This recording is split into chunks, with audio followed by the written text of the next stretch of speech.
Magandang araw. Ako po si Ninya at ang pangarap ko ay ang maging guro. Alam ko, hindi madali ang trabahong ito. May mga araw na pagod, stress, at minsan kulang ang pasensya. Pero sa kabila ng hirap, napakalaking halaga ng bawat sandali na nakikita mo ang estudyante mo na natututo at nagiging mas mabuting tao. Ang guro ay hindi lang nagtuturo ng leksyon.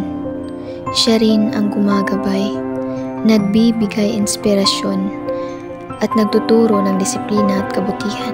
Sa simpleng paraan, ang guro ang nagtatanim ng kaalaman at pangarap sa puso ng bawat mag-aaral.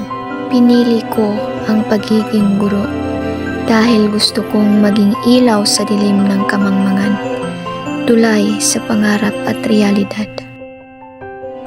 Kaya, bilang estudyanteng nangangarap maging guro, ipinapangako kong paghuhusayan ko ang aking pag-aaral upang balang araw may pasa ko ang kaalaman at kabutihang natutunan ko sa iba.